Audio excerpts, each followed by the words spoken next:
যাদের বিরুদ্ধে সাম্প্রদায়িক সম্প্রীতি নষ্ট করার অভিযোগ ছিল সেই অভিযুক্ত বজরং দলের কয়েকজন কর্মীদের তৃণমূলে যোগদান করানো হলো। রবিবার এমনই অভিযোগ তুলে প্রতিবাদে ঝালদা হুসেন্ডি গ্রামের বাসিন্দারা। প্রসঙ্গত গতকাল শনিবার পুরুলিয়া তৃণমূল কার্যালয়ে ঝালদা শহরে একাধিক বজরং দলের নেতাকর্মীদের জেলা তৃণমূল সভাপতি রাজীব লোচন সোরেনের হাত থেকে দলীয় পতাকা নিয়ে তৃণমূলে যোগদান করান বাঘমুন্ডির বিধায়ক সুশান্ত মাহাতো। ঘটা করে দলে যোগদান করানোর পর থেকে ক্ষোভে বুঝতে শুরু করে হুসেন্ডি গ্রামের বাসিন্দারা। এদিন সরাসরি বিধায়ক সুশান্ত মাহাতোকে দল থেকে বহিষ্কারের দাবি তোলেন। শহর ঝালদা থেকে ঢিলছড়া দূরত্বে হুসেন্ডি গ্রাম।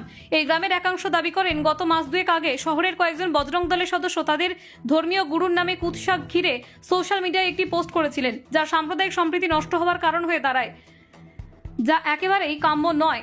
সেই সময় গোটা ঘটনার প্রতিবাদ জানিয়ে স্থানীয় মানুষ আইনের দ্বারস্থ হন। পরবর্তীকালে সেই অভিযুক্ত বজরং দলের সদস্যদের গ্রেপ্তার করেছিল ঝালদা থানার পুলিশ। এরই মাঝে শনিবার হঠাৎ সেই অভিযুক্ত বজরং দলের সদস্যদের গতকাল ঘটা করে তৃণমূলে যোগদান করানো হলো। এই যোগদানের মূল কারিগর ছিলেন স্থানীয় বিধায়ক সুশান্ত মাহাতো। প্রশ্ন উঠছে, যেসব দল বদলু বজরং দলের যুবকরা একদিন মুসলিম ধর্মের প্রতি বিদ্বেষ ছড়িয়েছে, এখন তাদের সংরক্ষণ দিচ্ছেন বিধায়ক, যা কাম্য নয়। যদিও এই বিক্ষোভ বিষয় বাঘমুন্ডি বিধায়ক সুশান্ত মাহাতোর কোনো প্রতিক্রিয়া পাওয়া যায়নি।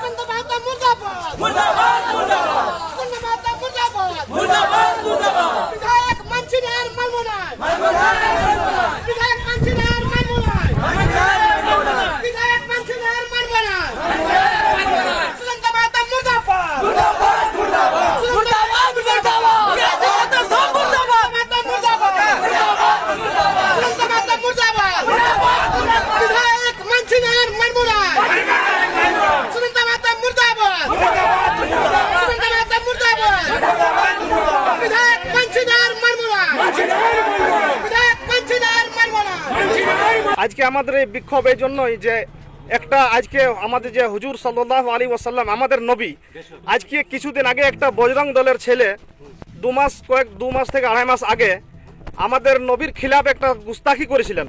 ওনাকে যে আছে গালাগালি করেছিলেন আর পোস্ট করেছিলেন।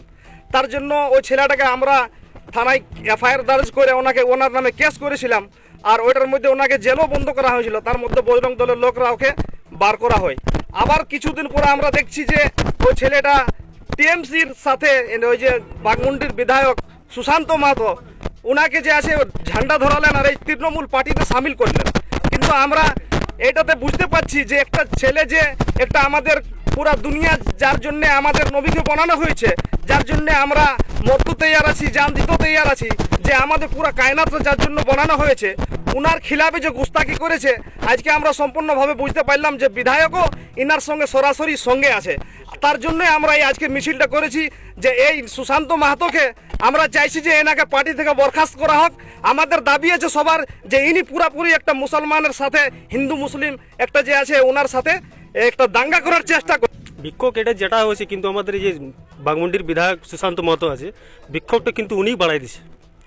ইয়ার আগে 2-3 মাস আগে যে আমাদের এখানে নবী সাহেবের নিয়ে যে গুস্তাকিটা হয়েছিল, ওই যে বজরং দলের ছেলেগুলা, তো ওরাকে বলা হয়েছে ওরা পার্টি নাকি টিএমসি ঝান্ডা ধরাইছে কালকে বাঘমুন্ডিয়ে নিজের এলাকাতে। কিন্তু ওটা কিন্তু আমরা মানতে পারছি নাই যে আমাদের নবী সাহেবের নিয়ে এমনি গুস্তাকি করতে পারে। তো ওটার মধ্যে সমর্থন আমাদের সুশান্ত মাহাতো বিধায়ক যে আছে বাঘমুন্ডির, উনিও কিন্তু এই কাজটা সমর্থন আছে। তার জন্য অন কেন্দ্রে আমি মমতা দিদিকে বলতে চাই যে আপনি কিন্তু সুশান্ত মাহাতোকে যদি বিধায়ক থেকে না হাঁটাইয়ে যায়, তাহলে কিন্তু আগে দিকে চলে পার্টিটার অনেক ক্ষতি করবে। আর আবারও এখনও ক্ষতি করছে, এরপর আগে দিকেও আগেও ক্ষতি করতে পারে। সামনে কিন্তু 2026-এর ইলেকশন, ওটা কিন্তু মাথায় রেখে কাজ করা দরকার। কিন্তু আমরা চাইছি এটা যে আমাদের ক্ষতি করছে, কিন্তু ক্ষতিটা করা ওকে দরকার ছিল না। আমরা কি মানে হিন্দুস্তানের কি আমরা নাই? আমরা কি পশ্চিমবাংলার নাই? সে তার কারণ আমাদের বিরুদ্ধে সুশান্ত মাহাতো এগুলো করছে। সুশান্ত মাহাতো এগুলো করা যুক্তি? একটা বিধায়ক কি ওকে আমরা ভোট দিই নাই? আমাদের বিনা ভোটে কি বিধায়ক বনেছিল? এরপর সুশান্ত মাহাতো যা করছে করুক।